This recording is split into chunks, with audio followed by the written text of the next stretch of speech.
E aí galera, aqui quem vos fala é o Joseph Creeper do canal do Fundo do Poço e hoje eu estou trazendo para vocês a minha análise do game Tales of Iron.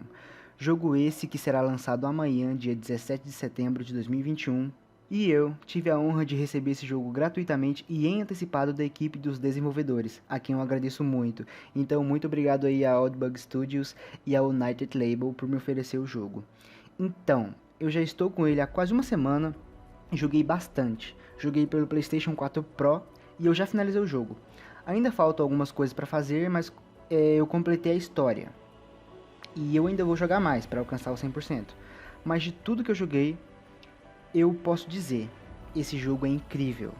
Antes de ir para análise, eu só queria avisar que amanhã eu estarei lançando meu primeiro vídeo da série, que eu vou fazer de Tales of Iron, e eu também gostaria muito de agradecer aos 400 inscritos e aos 100 mil views aqui no canal. E para agradecer isso, eu farei um vídeo especial, que vai ser o long play do Spider-Man 2 Enter the Electro, o de PS1, hein? Então, avisos dados, venham comigo para essa análise. Ah, e só lembrando que nesta análise não terá nenhum tipo sequer de spoiler, e todas as imagens que eu estou usando nesse vídeo são conteúdos já lançados oficialmente pelos criadores, como por exemplo, as cenas do trailer. E com isso tudo dito, vamos partir para a análise. Tales of Iron é um jogo de ação e aventura com estilo de visão em 2D e conta com alguns elementos de cenário em 3D. Ele é um jogo ao estilo Souls-like, tem alguns momentos com partes em plataforma e enigmas, mas a mecânica de gameplay principal é o combate, consistindo em ataque, esquiva e rolamento, e também fazer parry com o ataque dos inimigos e beber uma substância para se curar. Esse é o básico do combate. A vida do personagem é demonstrada em uma forma de uma barra de HP. O jogo ele tem alguns elementos de RPG. Nós podemos achar itens com vários atributos diferentes e decidir se ele é melhor ou pior do que os itens que temos equipados. E temos outros itens também, como moedas de troca para negociar com comerciantes.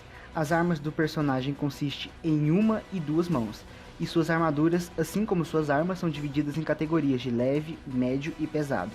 Isso quer dizer que o jogo tem um sistema de peso, e quanto mais pesado o personagem estiver, menos agilidade ele tem para se esquivar e velocidade para bater.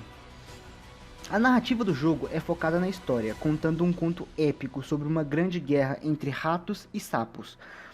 É um mundo mágico, muito bonito, com vários e vários detalhes. Esse mundo tem sua mitologia, os sapos têm reinos. Na verdade, eu confundi. Os ratos têm reinos e os sapos são mais como clãs. Os dois são inimigos e eles estão numa guerra há anos. O jogo pode ter um estilo visual mais amigável e simples, mas não se enganem, o jogo é brutal, com bastante sangue e cenas de gore.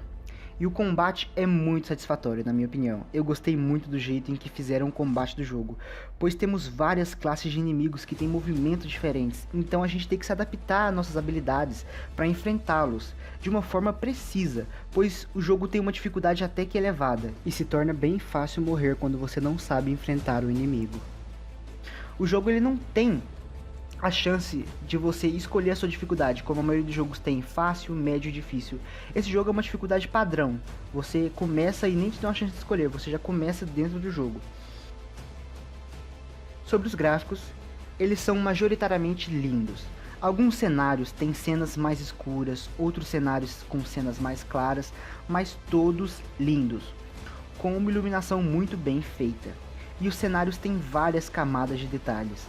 Então, por exemplo, as árvores e as construções dos cenários ao fundo causam uma espécie de paralaxe quando estamos andando pelo cenário na frente. E isso é muito legal e deixa o jogo ainda mais bonito. O jogo tem efeitos de chuva, os sons do cenário são muito bons, os sons de vento, os sons de chuva, de trovões. No geral, os gráficos do jogo me encantaram muito.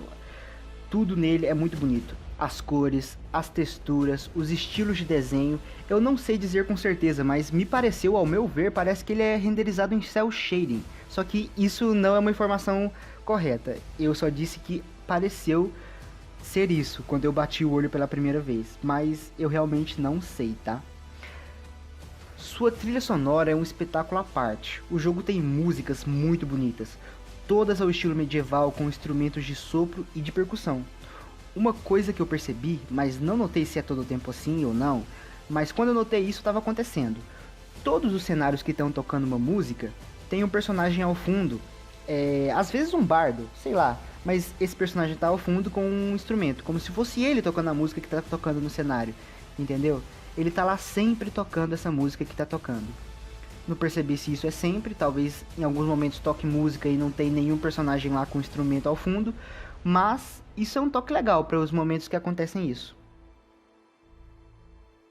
Majoritariamente, os diálogos do jogo entre os personagens são diálogos expositivos, sem falas. Apenas o narrador é quem fala, e assim a história é contada com essa mistura de diálogos expositivos e as falas do narrador.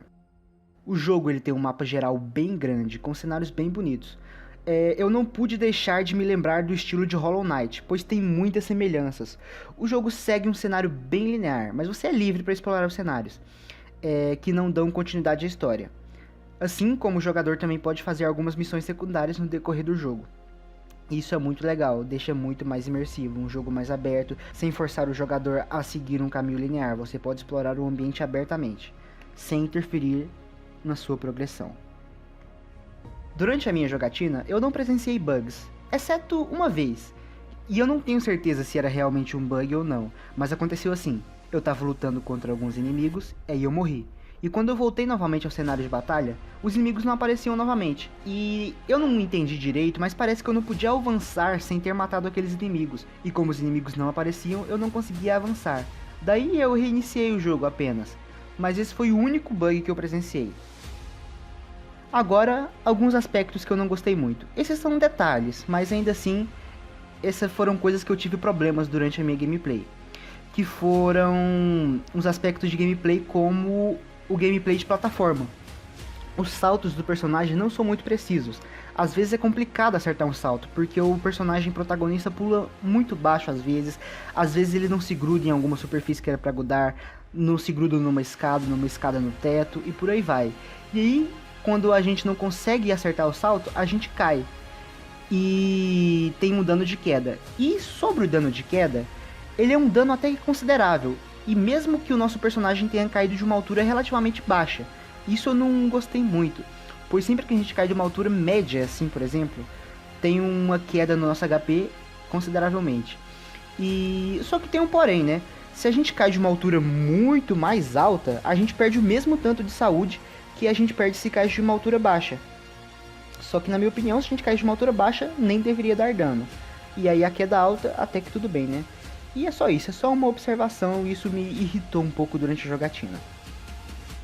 Mas, finalizando, no geral, eu gostei muito desse jogo. Esse é um jogo que dá pra ver que foi feito com o coração. Esse jogo teve muito esmero em sua produção. Os criadores queriam fazer algo com qualidade, pois eles acreditavam no que queriam nos entregar. Por isso eu digo, o jogo não peca em qualidade. Todos os seus elementos são incríveis. O jogo tem uma jornada divertida, desafiadora, ele é complexo e é uma experiência marcante. Comigo, Tales of Iron tem um 10. E eu digo, dos jogos nesse estilo, em 2D, com esse estilo gráfico e de combate e tal, Tales of Iron tá no topo dos que eu mais gostei. Esse jogo vale ouro. E se vocês se interessarem, deem uma olhada. Ele lança dia 17 de setembro para PC, PlayStation 4, PlayStation 5, Nintendo Switch, Xbox One e Xbox Series X. Então, essa foi a minha análise. Gostei muito do jogo. Com isso tudo dito, eu vou finalizando por aqui. Se vocês gostaram, dá joinha lá, se inscrevam no meu canal porque é muito legal e vocês vão ficar por dentro de tudo que está acontecendo. Até o próximo vídeo, que será o primeiro episódio da série de Tales of Iron. E falou!